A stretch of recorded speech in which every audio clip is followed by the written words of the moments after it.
Sim, isso é verdade. É localmente Lipschitz. Uhum. No aberto inteiro. É mais forte, exatamente. A propriedade de ser convexa é bem forte.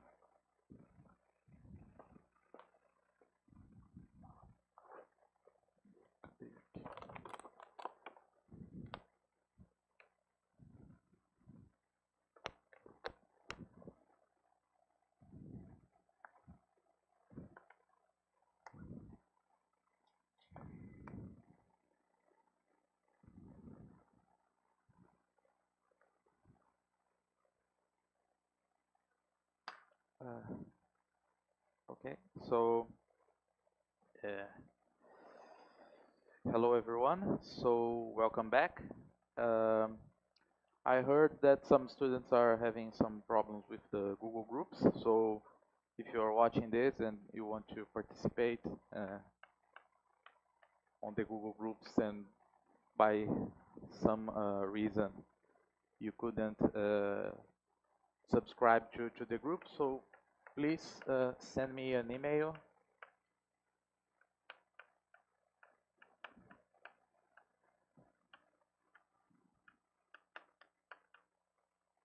And we will see what we can do. Okay? So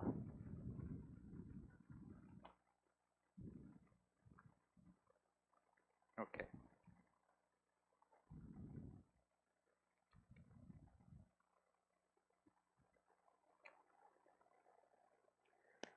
So we started investigating the local Gibbs probability measures. And last class, what we did was to show some the first part of a theorem giving some inequalities for the local Gibbs probability. So a quick reminder, okay, of what we did. So we proved the lemma showing that for any function on the configuration space that is local, there exists a set of constants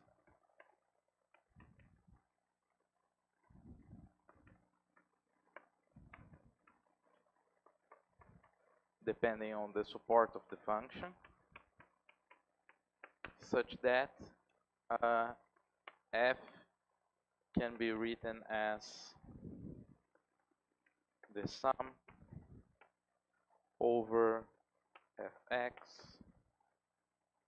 sigma x calculated at omega, where x runs for all the subsets of the support, okay, and where these functions here are defined as the product of all the spins at x of sigma omega x. So this is a function calculated on omega. This will give us just the product of all the spins located at the sites x. So and then we started studying an important set of inequalities regarding with these functions here. And these are the Griffiths inequalities that says the following. So remember also the definition of the means for any nx inside some finite set lambda of ZD. We have that the mean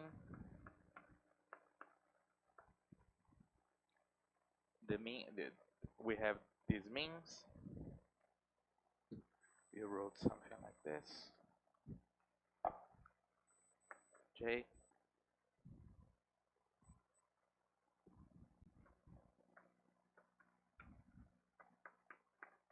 J, and this was 1 over Z lambda J, the sum over all configurations on omega lambda of sigma x,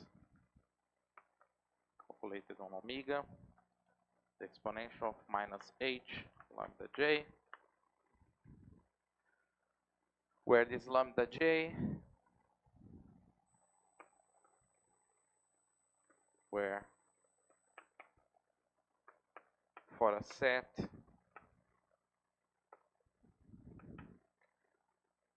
of positive real numbers, so positive or non-negative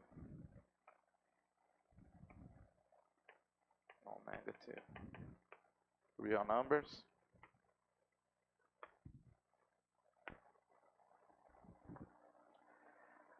we defined this Hamiltonian as minus the sum Jx sigma x, x inside lambda,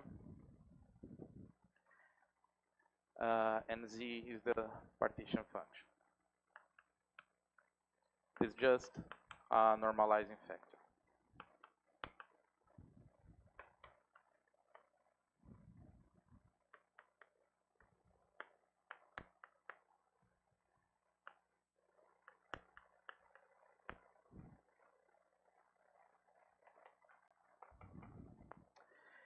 And notice that the Ising Hamiltonian can be written in this language.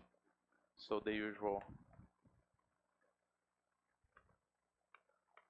Ising model can be written as Jx equals to beta j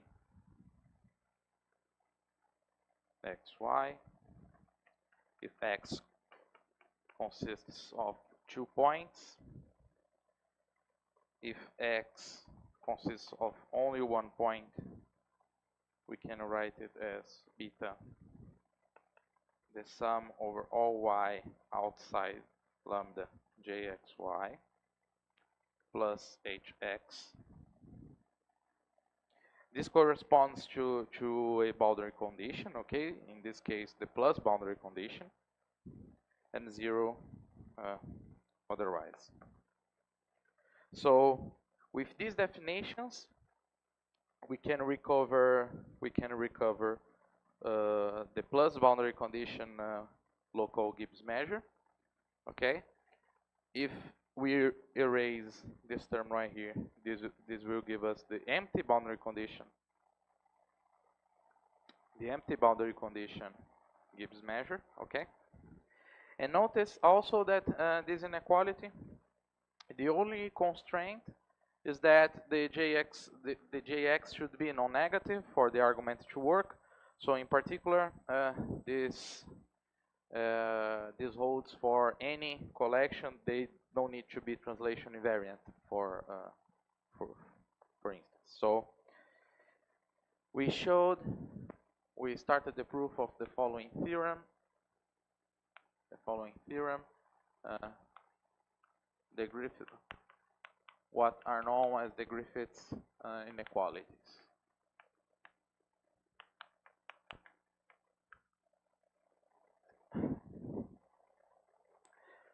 Okay.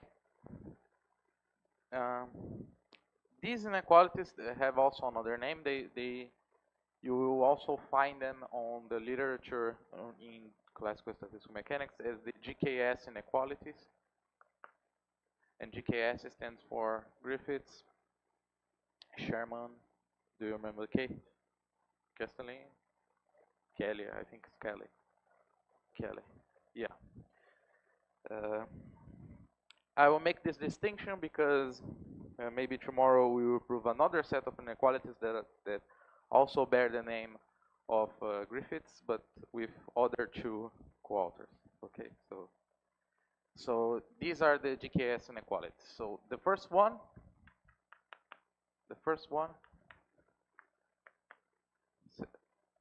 says the following. So for any x and y subsets of lambda finite, okay, and for Hamiltonians in this satisfying this, so in this context, we have the first inequality. The first inequality says that the mean of sigma x lambda j is always positive,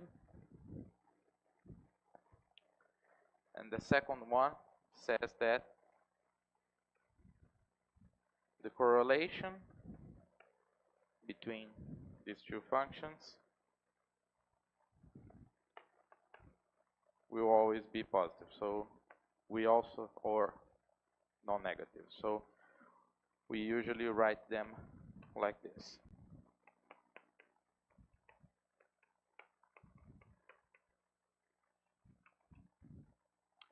So last class, last week actually, we proved the first one, and now we will prove the second one.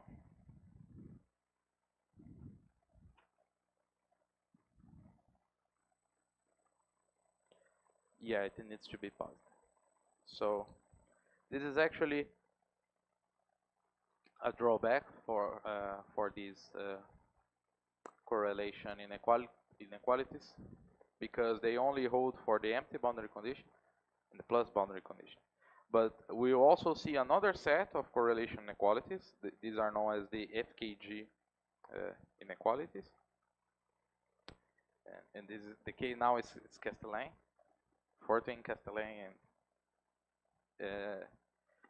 and in this case, the inequalities, the FKG inequalities hold for any choice of boundary condition, and also any choice of field, magnetic field. Because now you see, when we ask this to be non-negative, we are also imposing not only a condition on the boundary of your measure, but also on the kind of magnetic field you can use. So these fields need always to be non-negative, and the FKG, in the case of the FKG inequality, it doesn't have these problems. But the FKG inequality doesn't say much about this family of functions. The FKG inequality works better for the other family of functions that we defined, the occupation variables and x.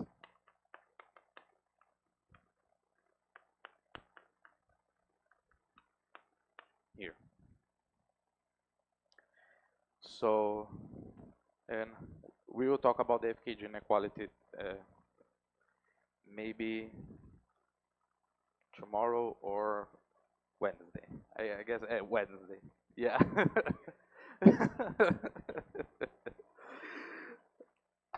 Okay, so the proof of the second inequality has a very interesting idea that you will see in many places of statistical mechanics. That is the trick of doubling the variables. So usually this measure here is defined only on one variable. So what we need is to prove this is to study what happens on a space with well, we just double the configuration space. So why this is interesting? So first step, define on this space. We are doubling the configuration space. Okay, so these are pairs of configurations. Let's say omega omega eta. Okay, and we define this probability measure given by sigma lambda j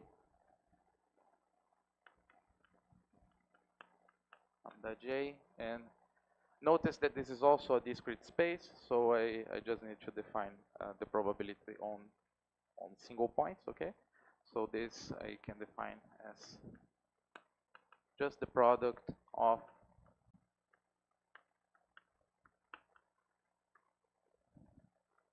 the two Gibbs weights. So j calculated at omega minus h lambda j calculated at eta. Okay, so now the partition function appears squared, because if I sum overall all the configurations on this space, then I have a probability measure. Then I still have a probability measure. So what is the advantage of this thing right here? Is the following. First, look at this product. So sigma x lambda j sigma y lambda j, this will be the product of some overall configurations here, 1 over zj sigma x calculated at omega j omega. And now I can put another name for the variables in this sum. I will choose suggestively eta. Okay. Oh. J eta. Okay. Oh, sorry, I forgot the function sigma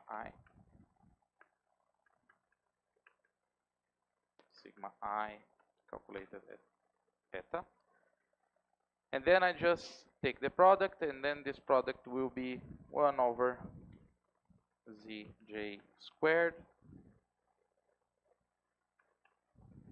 sum over omega eta inside the product space, sigma x omega sigma y eta times this weight.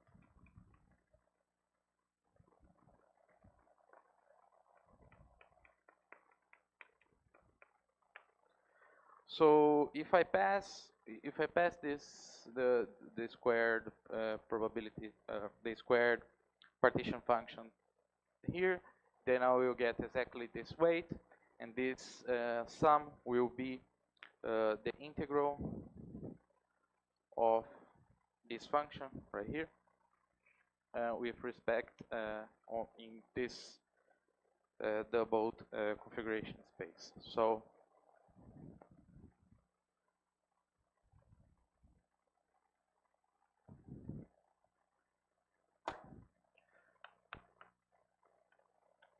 therefore we have sigma x lambda j sigma y lambda j will be equal,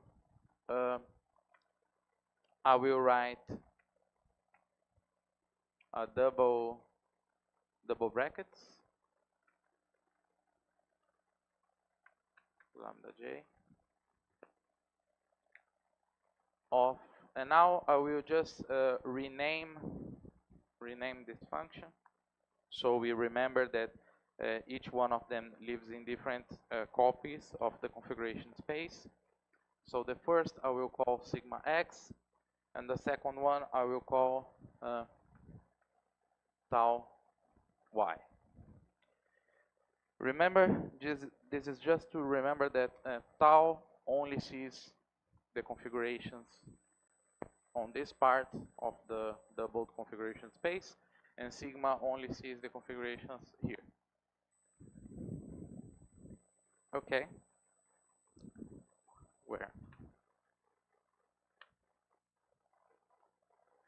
Where for any f for any function in the double space, this double mean will mean the sum overall configurations of the doubled space of f omega eta times that weight.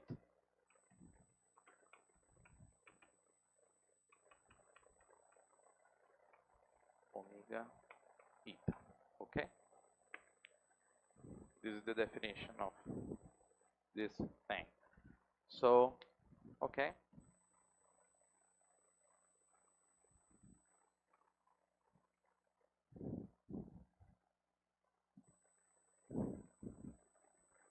Now, this part over here.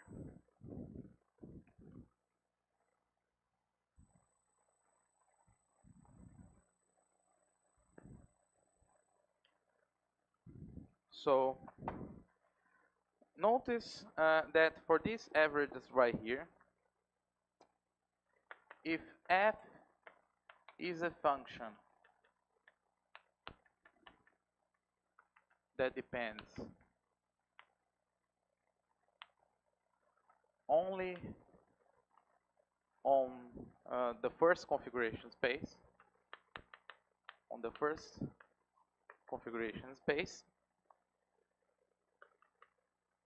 then what happens to this sum?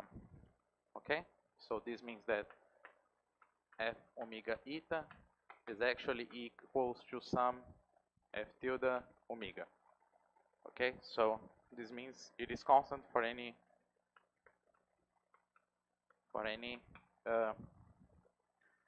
eta on the second part of the configuration space. Then what happens to this mean right here? So what happens is that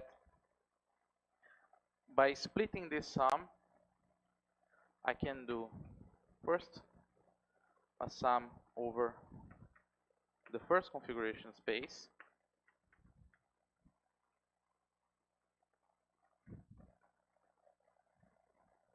okay, and then a sum over all of the second configuration space.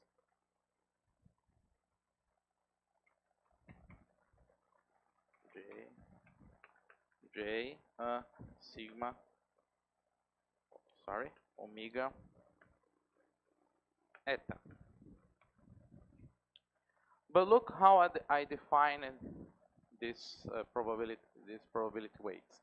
So if I sum over all configurations eta, what I will get is just this term, okay, times the sum for all configurations eta of the exponential of minus the Hamiltonian. This is exactly the partition function.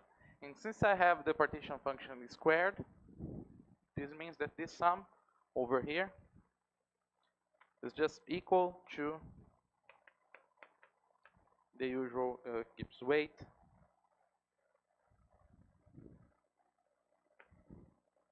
on this space right here, and then we would have the mean of this f tilde with respect to a single variable, just the local Gibbs measure on one variable.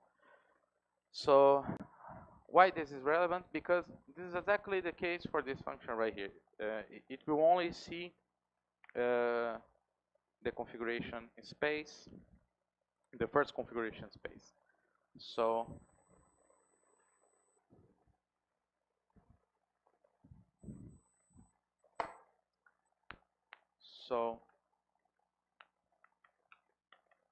the product will be equal to the double bracket mean sigma x sigma y lambda j. Since we are trying to prove this inequality, we can just analyze the difference between this first term with the second term, and using this double bracket mean, the mean on the doubled configuration space,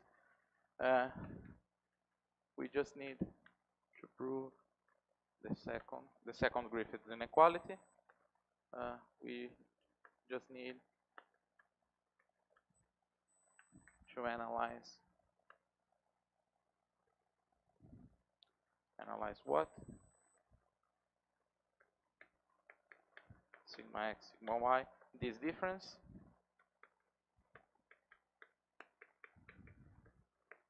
Sigma y, lambda j. But then I write using these square brackets, this double bracket. So this will give me sigma x, sigma y, lambda j, minus sigma x, tau y, lambda j. But means are usually linear, so this will just be sigma x, sigma y, minus tau y. So to prove Griffiths, we just need to look what happens to this case.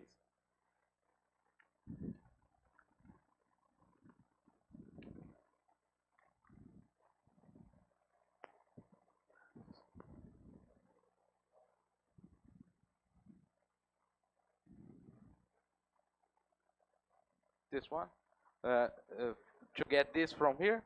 Okay, so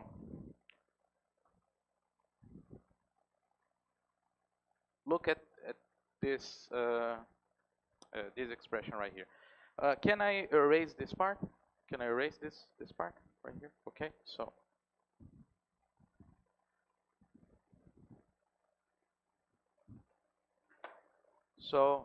what happens when I sum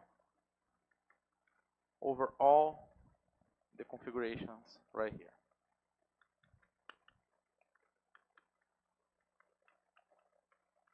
Omega eta. Well, this will be 1 over the partition function squared times the sum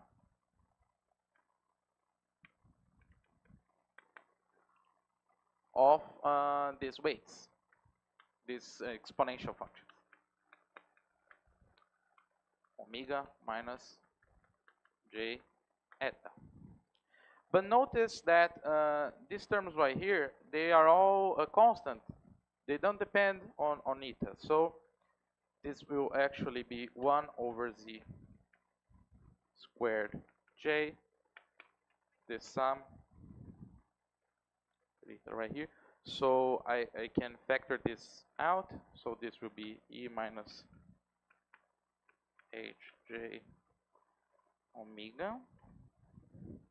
And then I have here a sum that only depends on eta. But this sum is exactly the definition. It's exactly the definition of the partition function. So this is exactly the definition of the partition function. And since I have a partition function squared, this gives me just the Gibbs weight j of a configuration omega.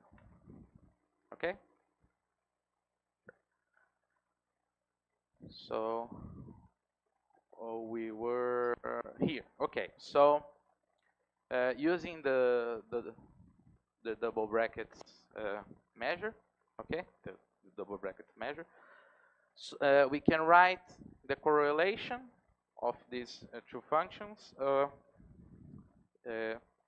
as a mean of this function. So sigma x times sigma y minus tau y. Okay. Oh, so tau. Okay, so tau will be, so this will be a function on the double configuration space, and it will give us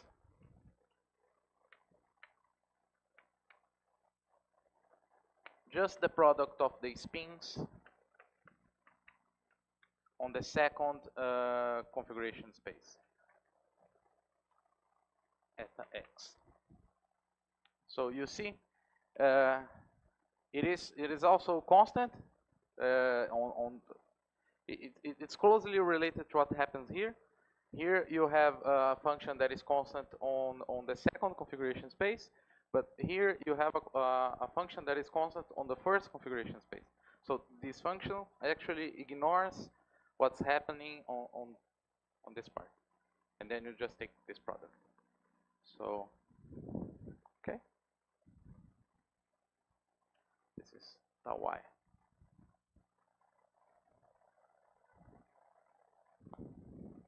Okay. Any more questions? Okay, so okay, here.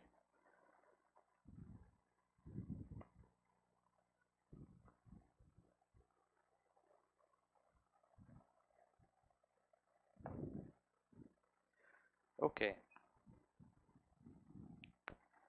So notice that the partition function is always positive, right? So it doesn't change the sign of this. I just want to analyze if this is non-negative, or I want to prove that this is non-negative. So since the partition function is positive, we just need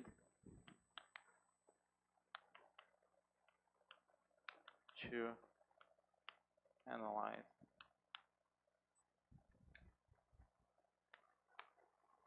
the tree square.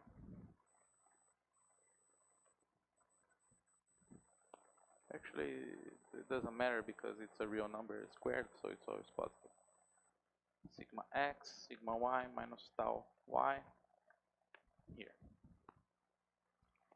And what this quantity is, it will be just the sum on the double configuration space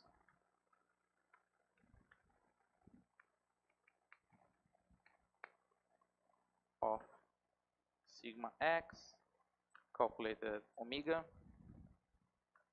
times sigma y calculated at omega minus tau y here. Just to have the same notation that I introduced it there. Exponential minus a j sigma omega j eta. So what is the definition of these things? It's just the product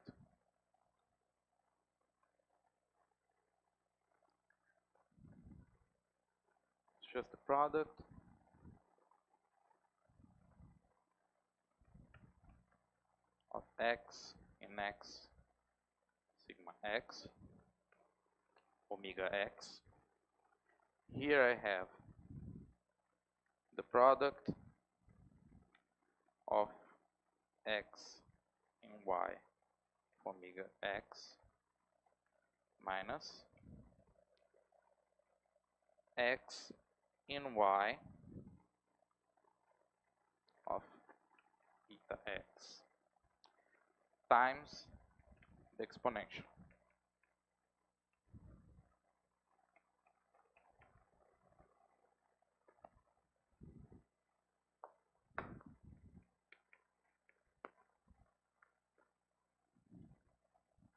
Here. So look at this term now.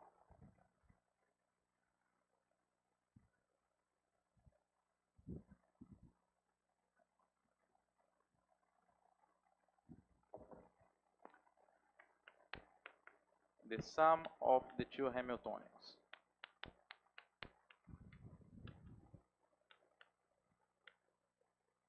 So what happens to the sum of the two Hamiltonians? This is just the sum minus jx over all x inside lambda. Okay. I'm already using x here, so I will change this index. I will write it as a. Okay. A. So sigma a calculated at omega plus sigma a calculated at eta. But what this is just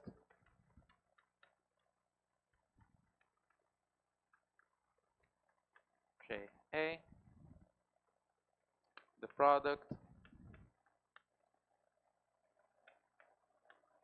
omega x in A plus the product of eta x, where x is in A. Okay, like this. So what I will do is the following. So I will put this part on evidence. So I'll just factor this part. So this will give me minus a, the sum over all subsets of lambda, JA, the coupling, times XA, omega x.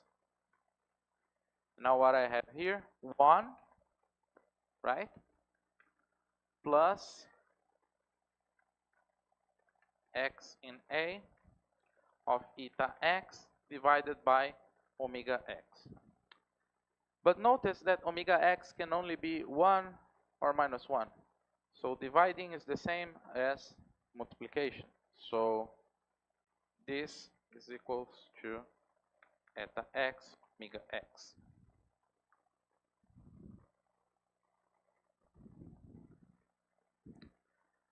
I will do the same here. So doing the same, what I have is that this quantity here will be equal to the product of x and y, omega x, times 1 minus the product of x and y, eta x, omega x. Okay.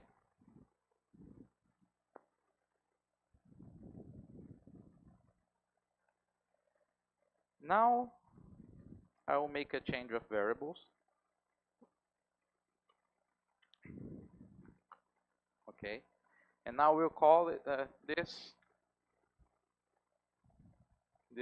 thing right here sigma x. Okay.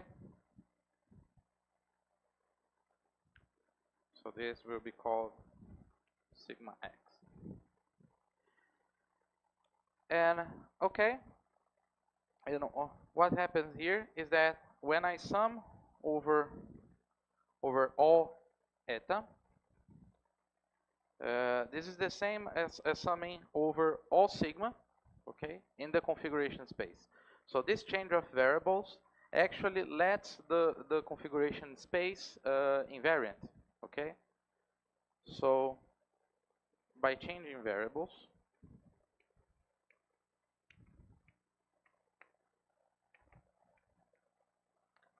and the change of variables is sigma x equals to omega x times eta x, I get the following.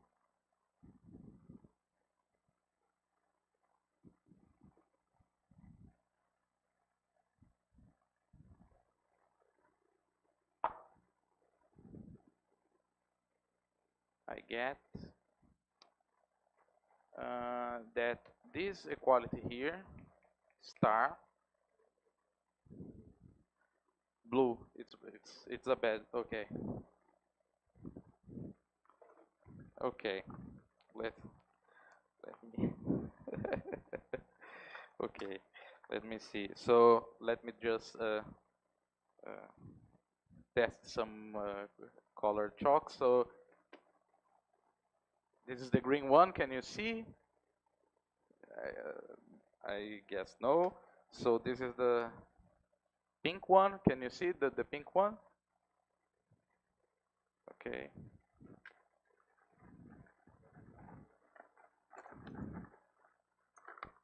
No, I don't have yellow. I have the red one. Can you see the red one? Okay, so I will just use the red one. Okay. Maybe tomorrow I will look for some yellow chalk. Maybe yellow is good also. I don't know.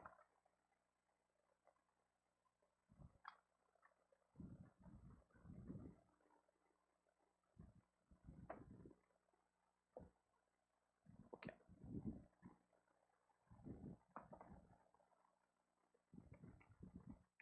So we start. So by making this change of variable,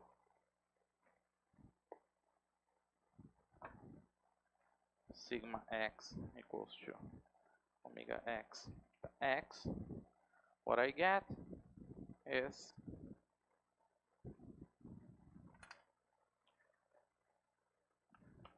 star will be equal to, so the sum overall omega sigma here on the double configuration space, the product of x inside x omega x times the product of x inside y omega x times what? Times 1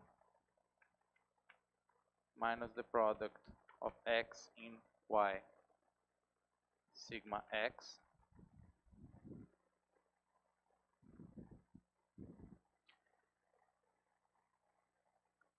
now we need to split to break the exponential of a sum into a product of its exponentials to get the following. So this will be times a inside lambda, the exponential of j a times the product of x a omega x 1 plus the product of x in a sigma x. Okay? So for now on, I will write this as remember remember last class that when we have a product of things like that, this will be equal to the product of x inside the symmetric difference of the sets. This is why this is because at the intersection you are just multiplying the same spin twice, and since the spins are just plus or minus 1, this gives us 1. So the only non-trivial parts that remain are the symmetry difference between the sets of omega x. Okay. And more than that, I will write quantities for now on like this. I will write it as omega x symmetric difference y.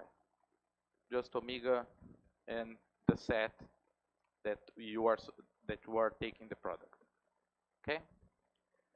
So this will be sigma y. This will be omega a, and this will be sigma A, yielding us. Now I will also split the sum in two. This is just the sum overall sigma, and then a sum overall omega. I can do the sums whatever the order I want. So this will be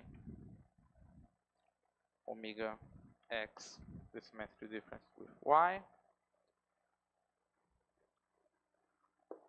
1 minus sigma of y times the product of all a inside lambda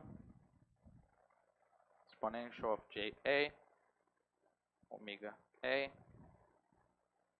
1 plus the sigma a. Okay.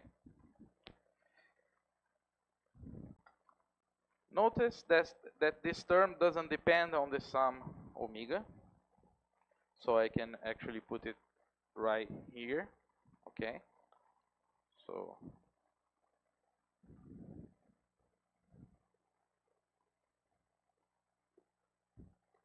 I can write it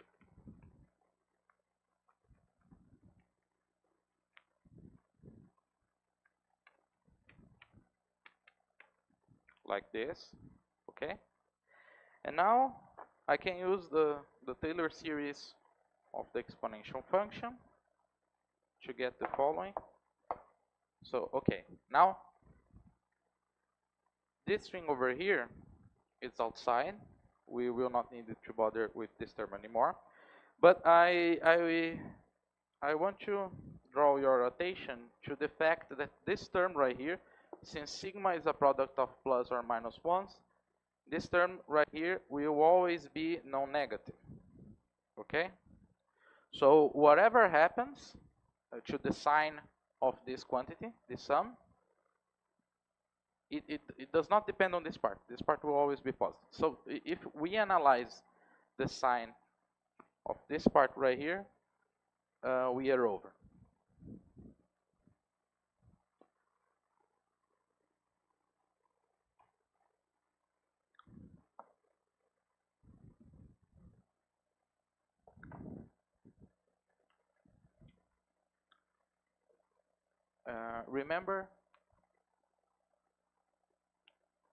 Remember last class,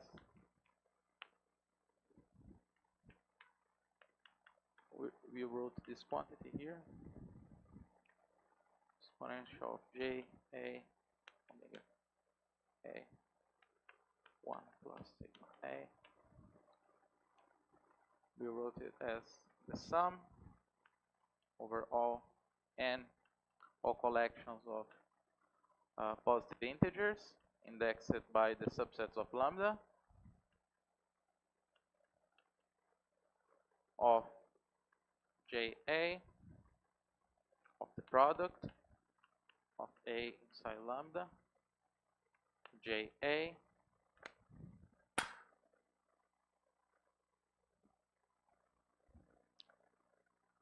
1 plus sigma a omega a, all of this to the power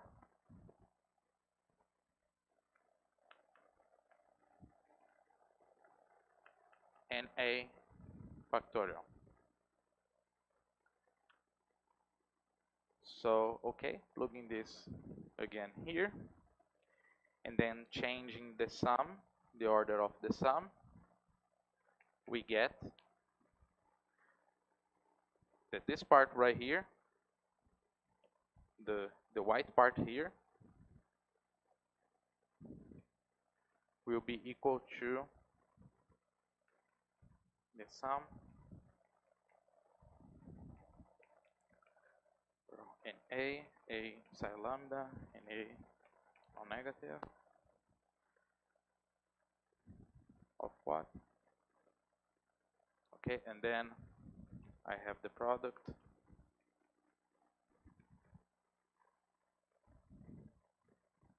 I have the sum over all the configurations omega x, y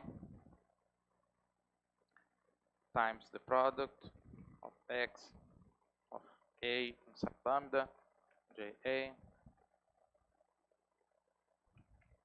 1 plus sigma a omega a to the power na over na factorial.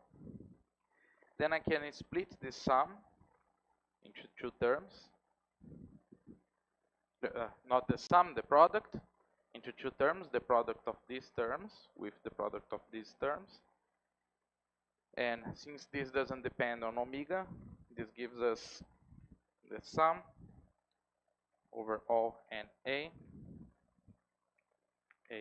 psi lambda and a non-negative of the product of a psi lambda ja 1 plus sigma a over na factorial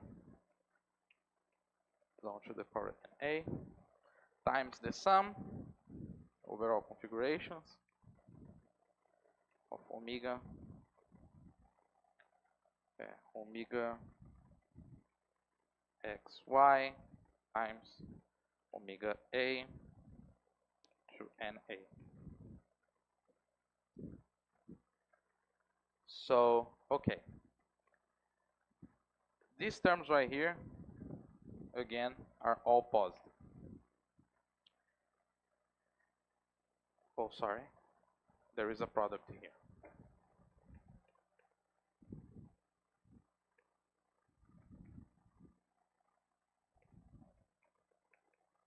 Omega a and a. And remember that in last class also, we also discussed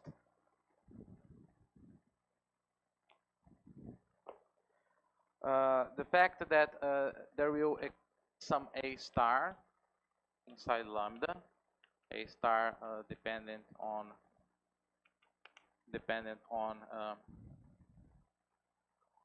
the sequence n, or the given sequence.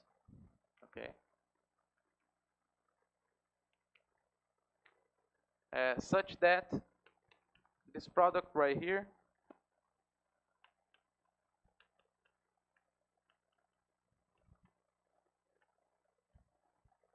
will be just the omega a star. And again, this we discussed it last time. This just uses the fact that this can be just 1 or minus 1.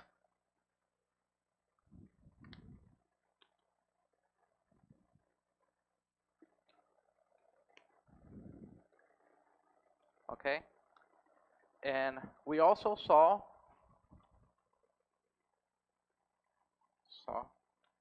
that the sum of omega a, omega b,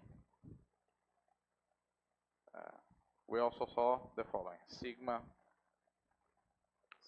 a calculated at 1 omega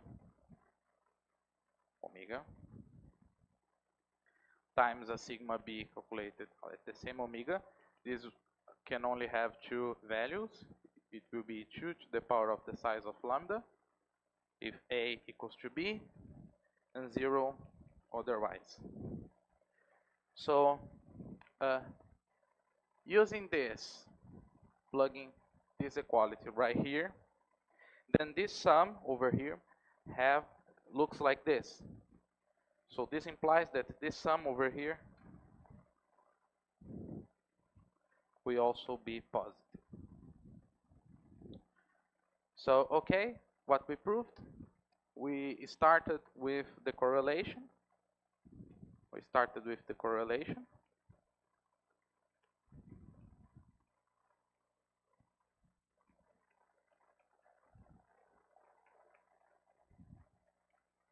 So we wrote the correlation as a mean of some special function with respect to a double bracket measure, and then we arrived that this difference will be positive. proving the second Griffiths inequality.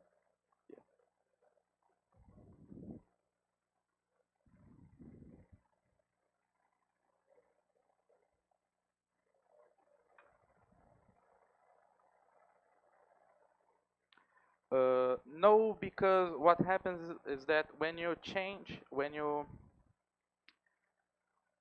fix one of the variables right here, and then you let the other one vary, you get all the possible configurations in your space.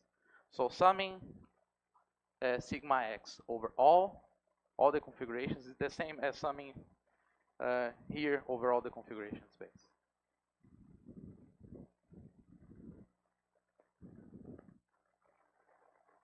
Okay, so now some consequences.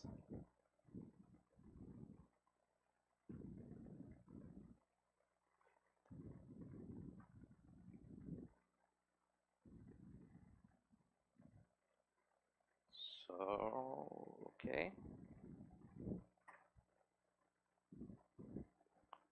Well, to every inequality there are some consequences. We will see what these consequences are right now. So the first one, an important consequence also, actually,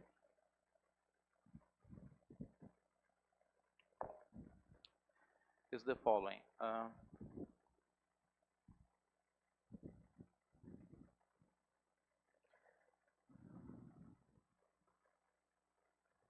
Yeah.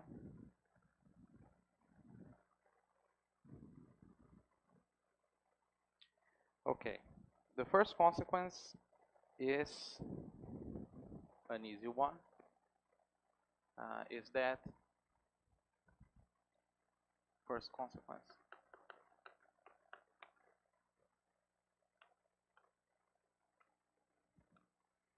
First consequence. As a function of the fields hx. Now remember the Griffiths holds for you just need the JAs to be non-negative, so I can regard the mean with this mean over here as a function of each one of these variables. So as a function of the fields hx, we have that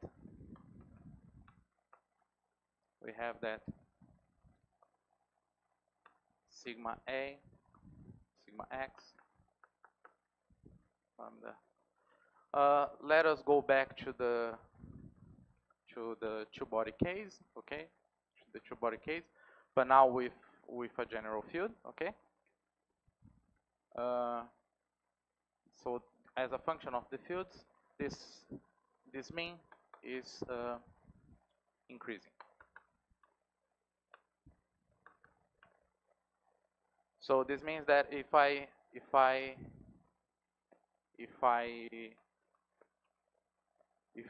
turn the magnetic field on and let it be more positive, then this quantity will only grow. So why?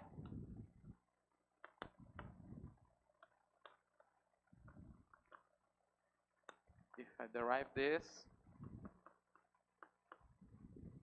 what I get? This will be the derivative of the partition function, beta h times this, sigma x exponential beta j, sigma x omega.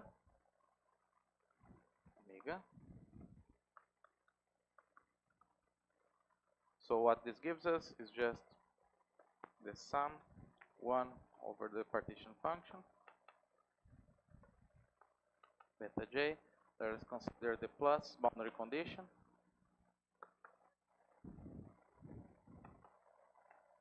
Sigma x calculated at omega.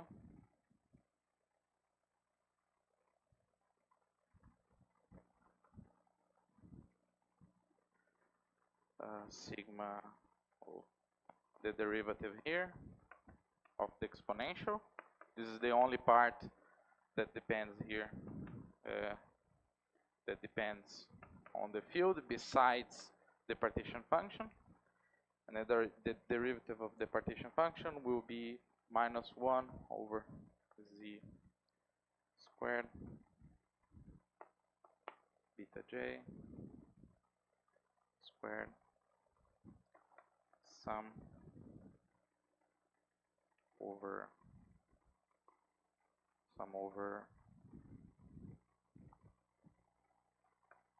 the sum here of the derivative here, h lambda beta h. All of this times this sum.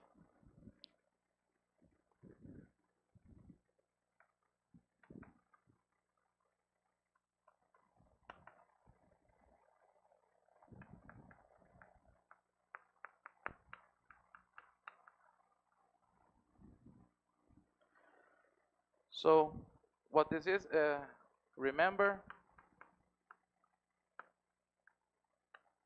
the Ising Hamiltonian is with plus boundary conditions is just the sum over xy psi lambda of jxy sigma x sigma y minus the boundary condition jxy sigma x, we have plus boundary condition, minus the field sigma x, the sum over all x in lambda sigma x. But now we are taking the derivative with respect to hx, so there will be only one term here that corresponds to this variable, and this will give us, since I have a square of the partition function here, I take one partition function I put over here, so this term right here will give me beta j sum over omega. The derivative right here will be minus is a plus, so will be omega x, okay, times the exponential function.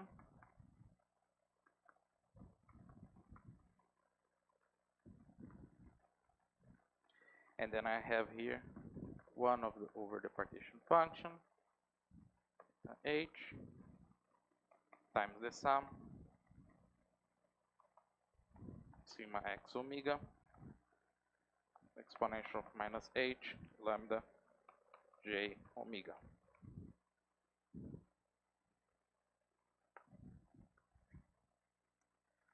This term right here, what I get is just 1 over the partition function beta h times the sum over sigma inside omega here, sigma x, the same derivative of the exponential function, so it will be omega x, the exponential beta h omega. Okay? So what is this? What is the red chalk?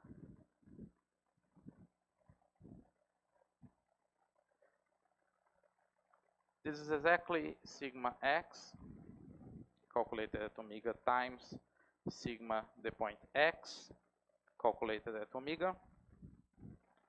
This is sigma x calculated at omega, and this is the same. This is the same. But now we can recognize this sum over here as a mean. What mean?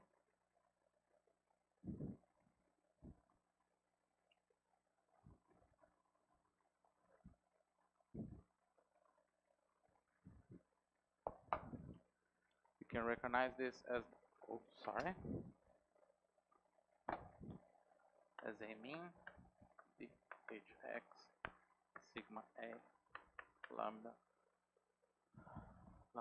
beta h plus,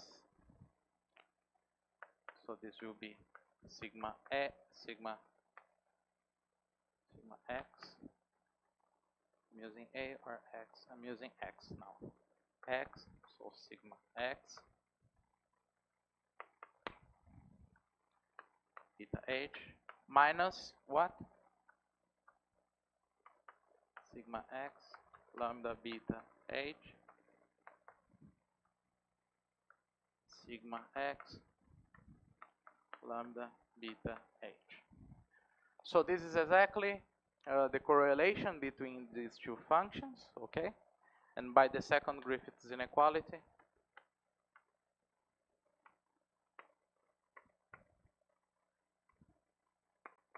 GKS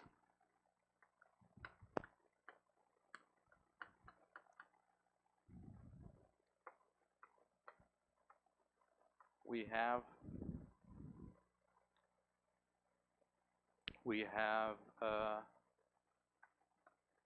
that the derivative is increasing, is positive, always positive.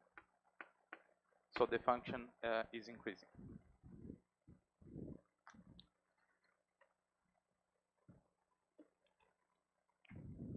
So exercise. So I just remember another important thing to say. I promised to you the first exercise list, but this weekend I was without internet connection. So I couldn't, I use Overleaf, so I couldn't type the exercise list. But I'll give the exercise list this week, okay? And this exercise will be on the second list, okay? This one is on the second list. So exercise, show that as a function of the couplings,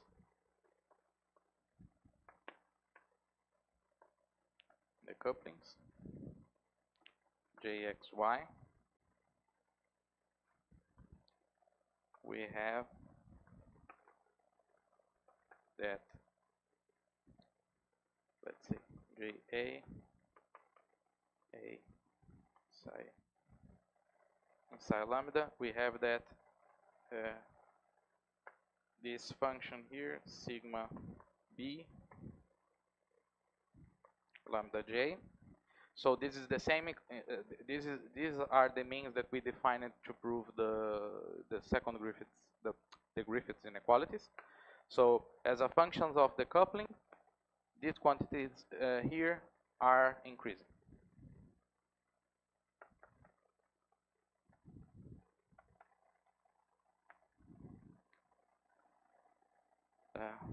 Well, for any show that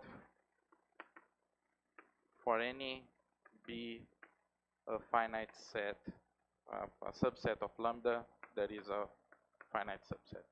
So this exercise is just very similar to the one that to the proposition that we proved here, but just so you get a feeling to how to make some calculations with this stuff. So okay.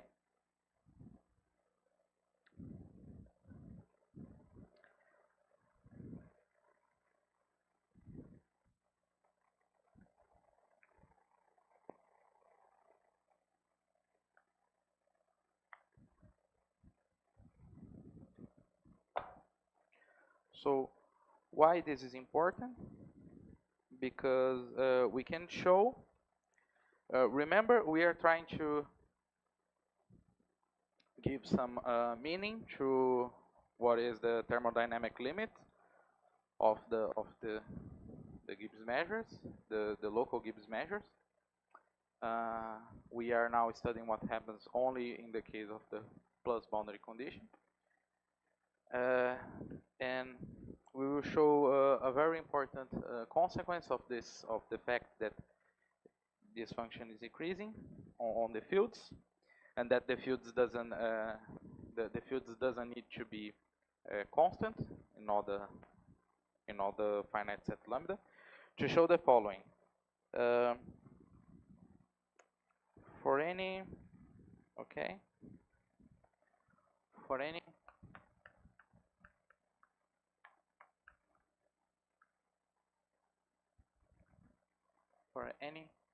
a inside lambda 1, inside lambda 2 is inside the D, we have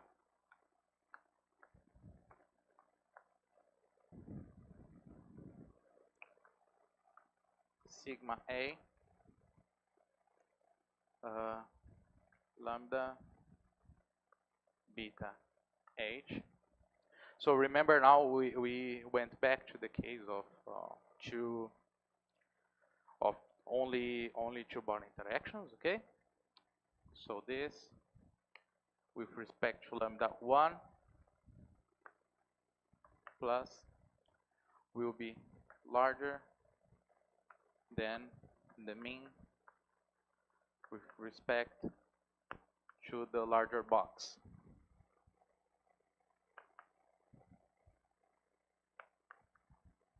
Okay? So what happens is, remember, we are trying to give a meaning to what happens in the thermodynamic limit. So we need to take a sequence of boxes that converge to ZD, and each one of them is inside the next one. So something like this implies that the mean of this function right here will only depend will not increase when I take a larger box.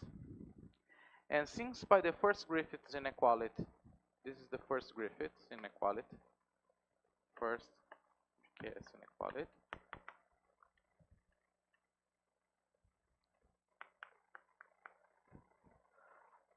a non-increasing sequence that is lower bounded will converge to some limit. And since this holds for any sigma A, remember at the beginning of the class today, we said that any local function is a linear combination of these things right here.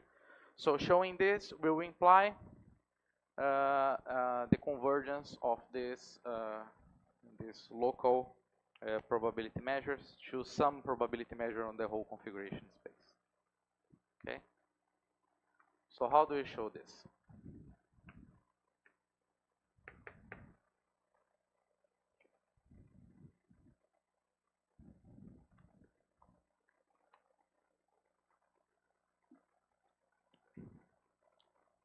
So we will start. So we will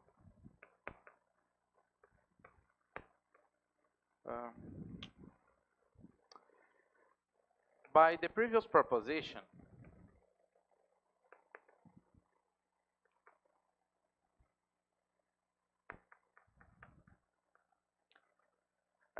we know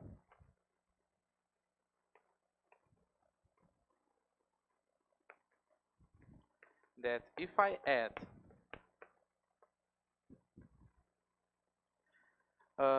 any field, any collection of fields, lambda 2 in lambda 2, okay, any collection of positive, okay, or better non-negative,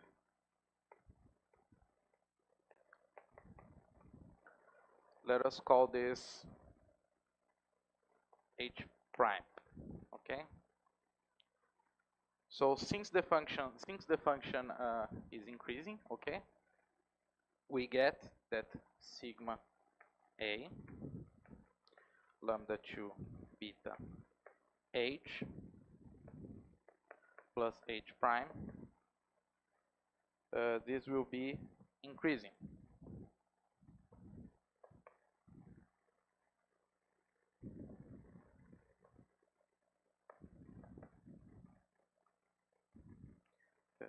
Lambda 2 beta h.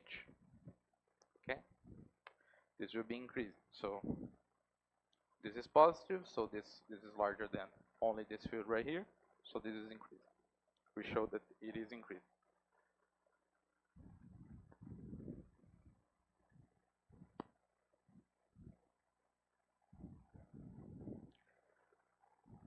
So let us choose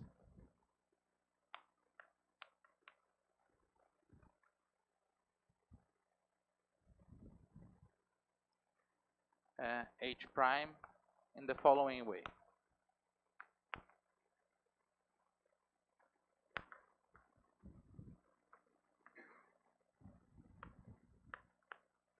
So let me put a prime here so we don't confuse it. It will take two values. It will take a constant value. Let's say t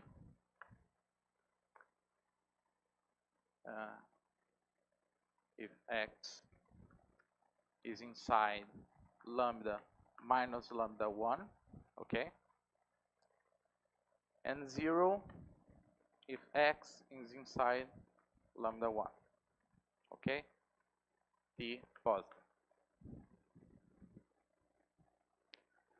Okay, so what happens now?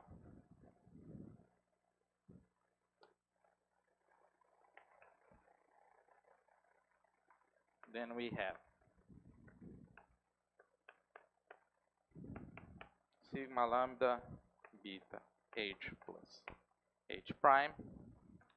By definition, I know what this is. This will be 1 over the partition function. Partition function lambda beta h plus h prime with the plus boundary condition plus the sum for all the configurations of what?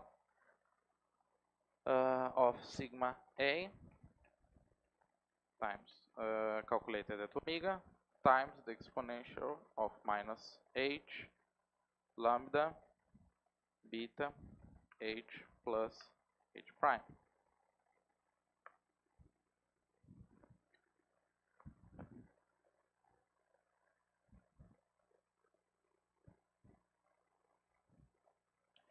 Oh, sorry, this is lambda 2.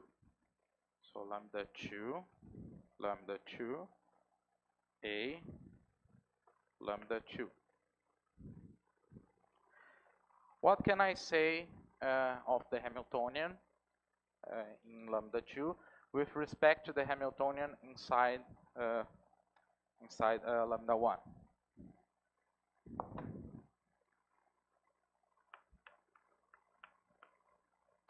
So lambda 2 beta h plus h prime calculated at omega. This will be the sum over j xy.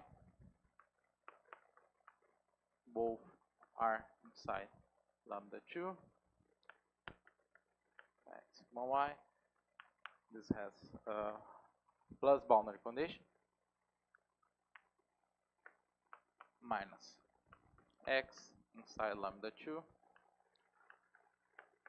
y outside lambda 2 jxy omega x. Here it's omega also. Minus the field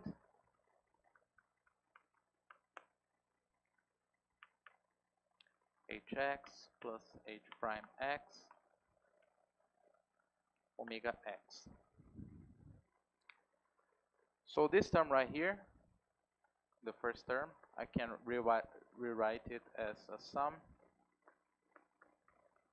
depending on xy inside lambda 1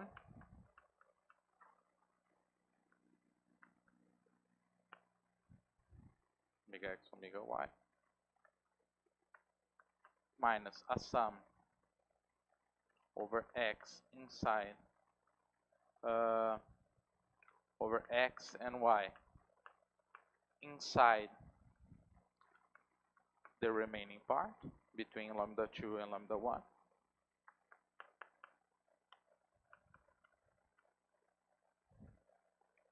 And now there is a mixed term remaining. So minus the sum over x inside lambda 1, y inside lambda 2, minus lambda 1, j xy, omega x, omega y. Now this term here, this term is minus the sum. X is inside lambda 2, but I can break this sum over the x that are inside lambda 1. Outside here, jxy, omega x, minus the sum of of x inside lambda 2 minus lambda 1, y inside y outside lambda 2, jxy, omega x. And similarly, these terms break similarly as this one. So this will be just a sum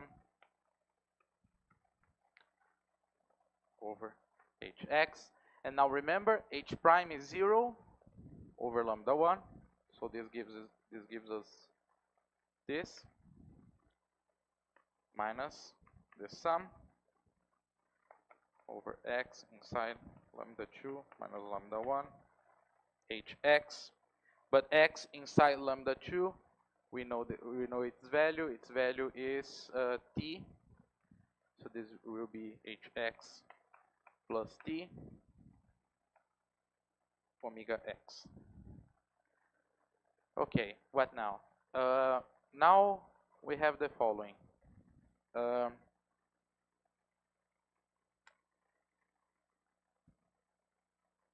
If I sum, where is the red chalk? If I sum, no, not this one. If I sum, and this is the composition.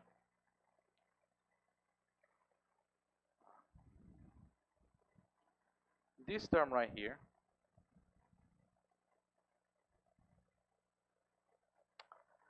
with this term right here,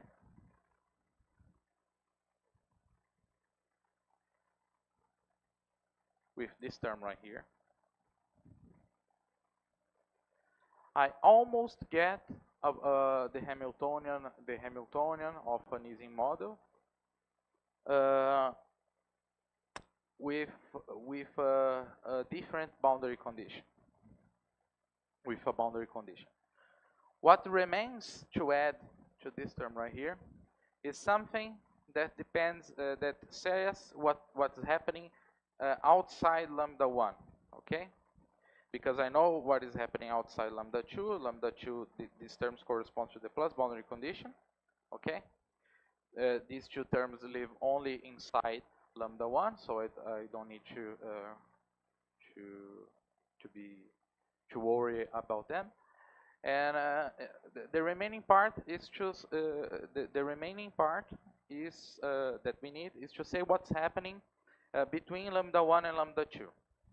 And see, this is exactly what's happening with this term. With this term here. Yeah, it's this term right here. But now I will not have a boundary condition given by the plus boundary condition, because this information right here is given to me by the configuration that I'm summing over. So this is a problem. So, but we will fix that. How?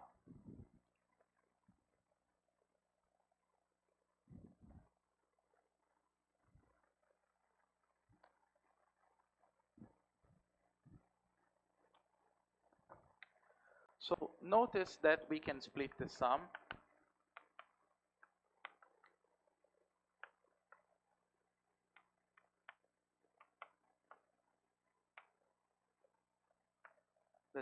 over the configuration space on a larger box in the following way. So I'm summing over all the configurations here. This is a sum over all. Let me write it differently. This can be written as first as a sum over all omega in the configuration space between lambda 2 and lambda 1. And now I can sum over all the configurations inside lambda 1. I can split the sum in this way. So for each fixed omega, let me see. Oh, I will choose a different choice of naming these variables. I will just put like this. So this will be for a fixed eta outside. The sum over of all these red terms will be the Ising Hamiltonian of a system inside lambda 1, but with a different boundary condition. So for each fixed eta, write lambda 1 eta omega as being exactly the sum over xy. Okay, yeah, I will write everything. So inside this, lambda 1 minus the sum of the fields, lambda 1 minus the sum x lambda y outside lambda 1 j x y omega x eta y. And okay, eta is just a configuration in lambda 2 lambda 1, but we know what happens here.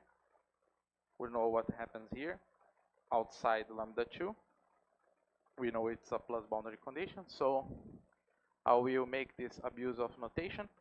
I will write just eta here, but what I actually mean is that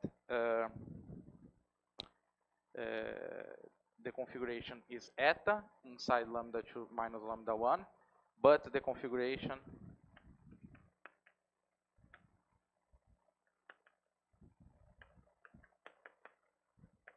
is sigma plus outside, is the plus boundary condition outside lambda 2. Okay? And with this definition, what I have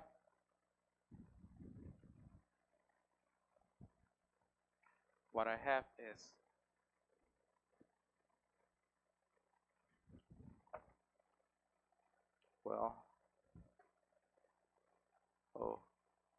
you let me forget the beta in everything. So the beta is everywhere here. Okay.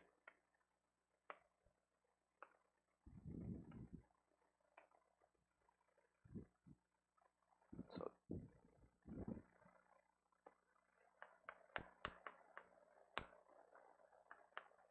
beta h plus omega will be the sum eta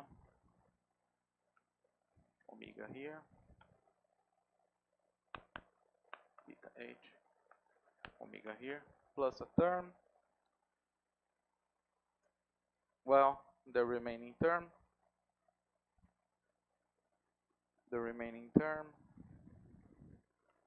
is this one,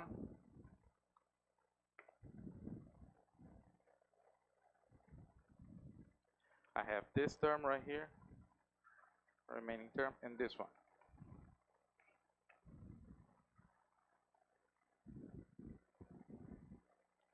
Plus a remaining term that I will write it as R lambda 2 lambda 1, and this depends on beta and t also, and it depends now.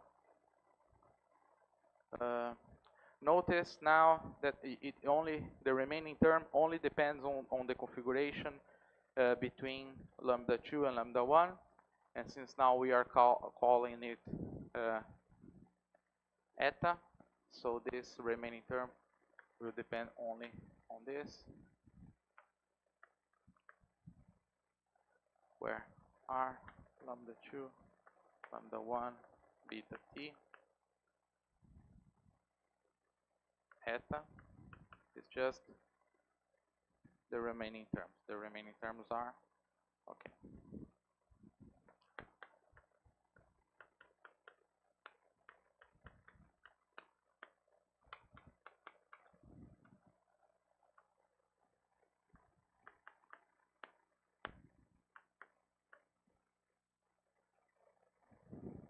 Beta j xy omega x minus lambda 1 y outside it minus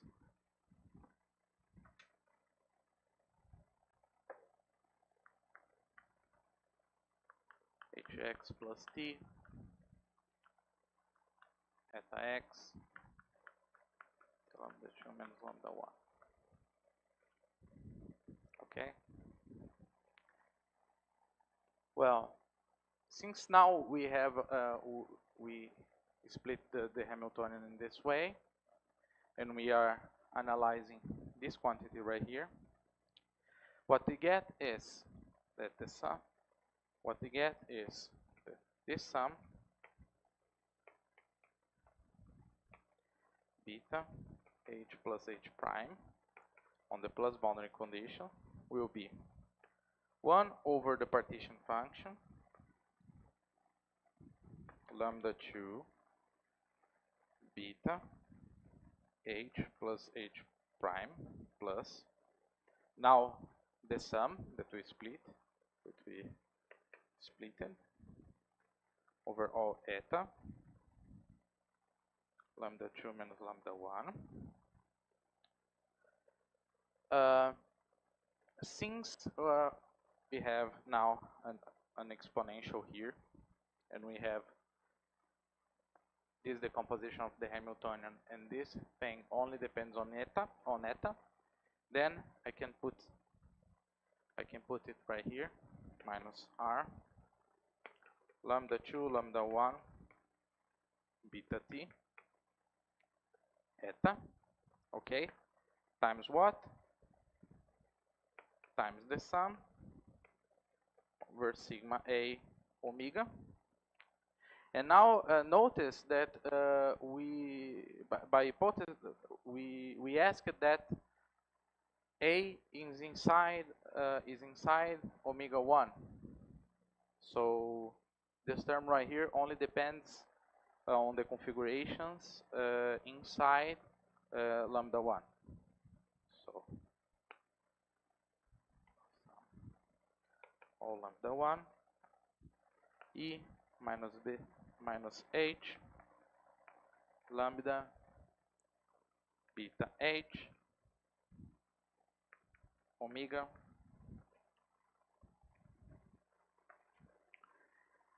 but now we paid the price, the boundary condition has changed, to eta.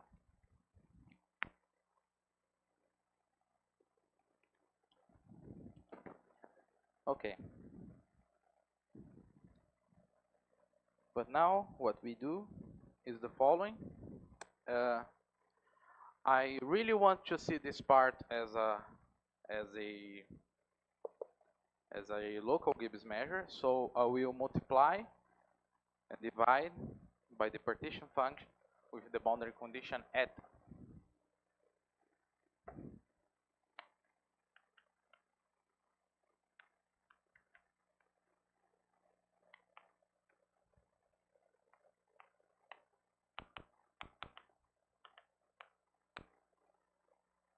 By the partition function on lambda 1 with boundary condition eta. Now depends on beta and h. Okay, we have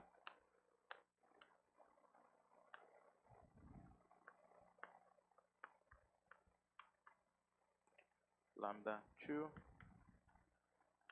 beta h plus h prime is actually equal, will be equal to the sum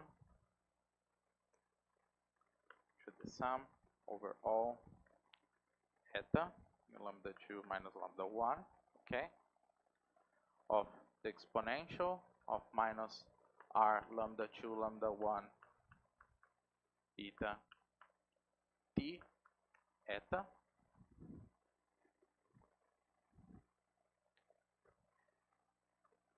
divided, everything divided by the partition function.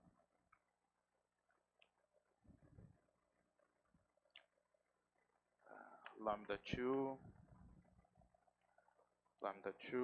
beta h plus h prime plus times the partition function of what? Of eta lambda 1 beta h times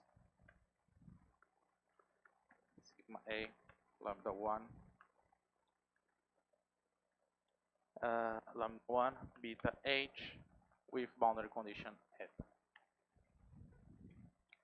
So quite complicated expression. What we want to do now is the following. This equality holds for every t. Remember, we have a t positive, but can be anything. Okay.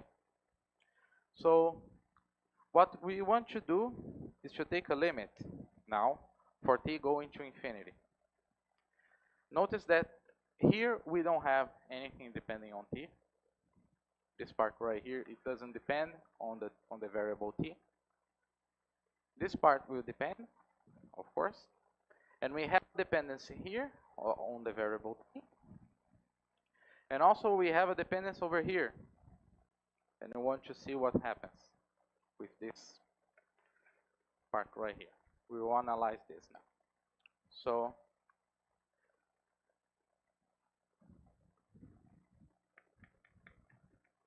notice that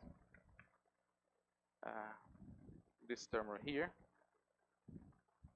e should r lambda 2 lambda 1 beta t eta divided by the partition function lambda 2 beta h plus h prime is actually equals to 1 over the sum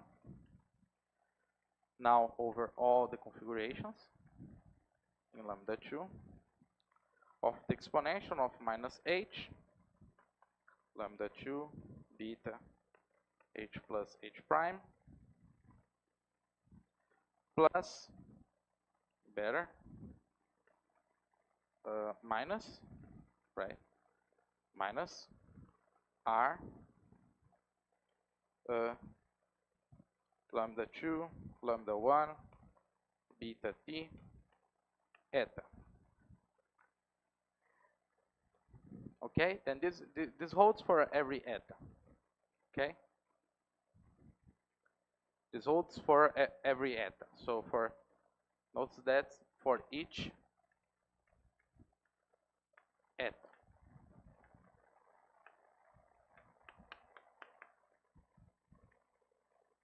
So we just need to analyze what happens to this part right here. Okay? So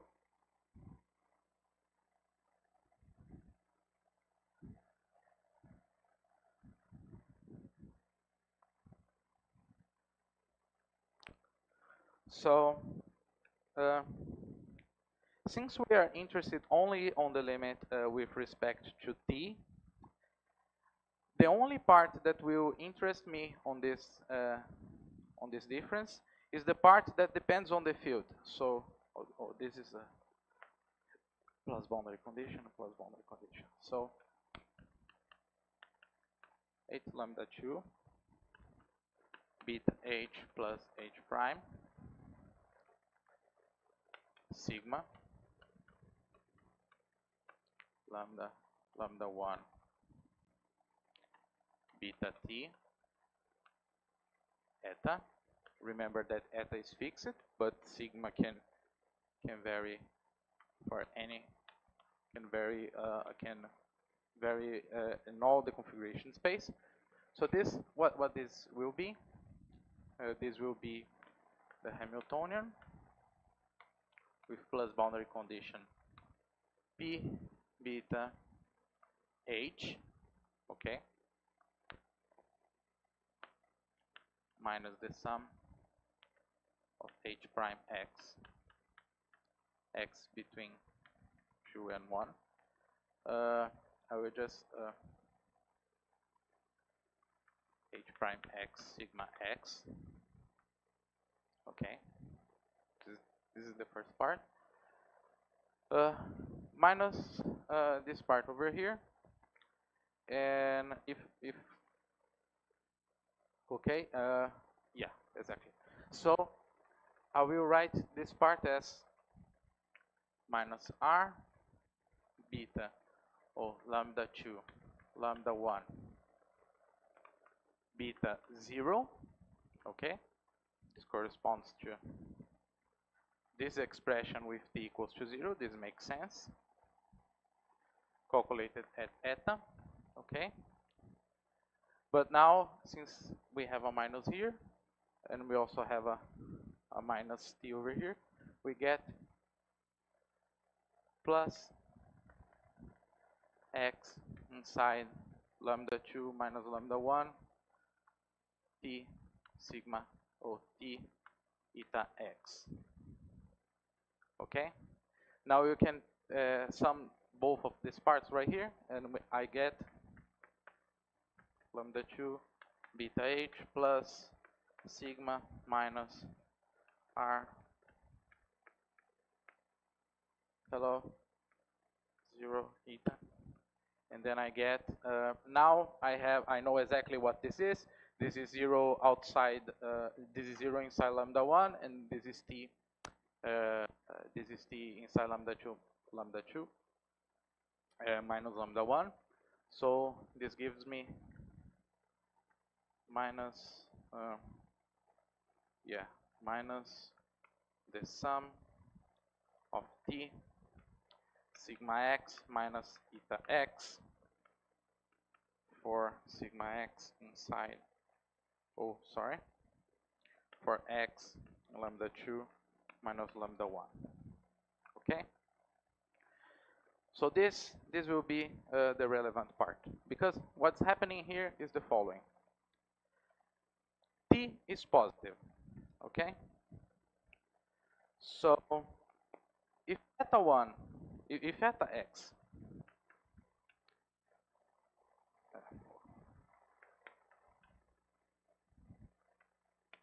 is identically equal to 1, okay,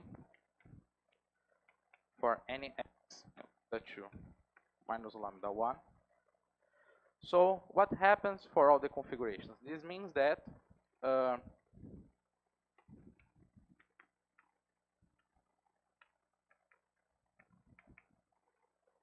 the exponential of minus h, the Hamiltonian, this Hamiltonian right here, this part, h2 beta h plus h prime sigma minus actually, yeah, here, lambda 2 lambda 1 beta t eta.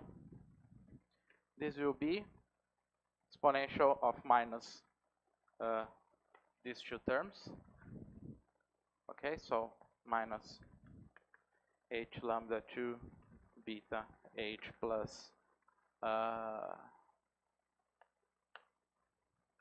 sigma minus r lambda 2 lambda 1 beta 0 eta. This part doesn't depend on t, okay? But now I have minus this part right here, and then I will have exponential, minus with minus will be equal to the sum over x side here of t sigma x minus 1.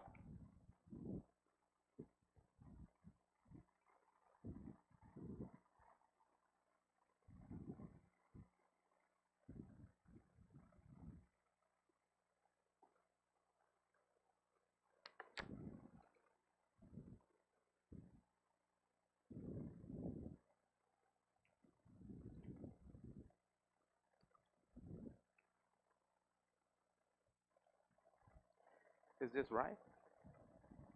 This is correct? Everything correct? Yeah. Just a minute.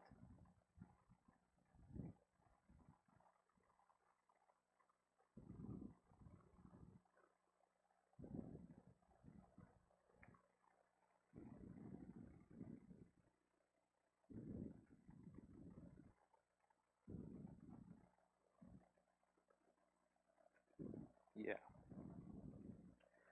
So let's do the following. I'm not understanding what I wrote here, so since we have 15 minutes, we will start from this point tomorrow, okay? I stop it right here. What I did is, I got this, sum, this equality for the mean with A, with respect to A. This is a mean that depends on all boundary conditions. And then I'm interested now to understand the limit with respect to t going to infinity, okay? And then what happens, a little bit of a spoiler, what is happening is the following. There will be a huge contrast between what happens when the boundary condition between lambda 2 and lambda 1 is always positive, always plus 1, and when it's not. When it's not, this quantity right here will go to 0. And when it's positive, when the boundary condition is plus 1, it will go to 1. And I need to show this. I'm right at this point, and since I'm not understanding what I wrote here, so we can start from this point tomorrow. Okay.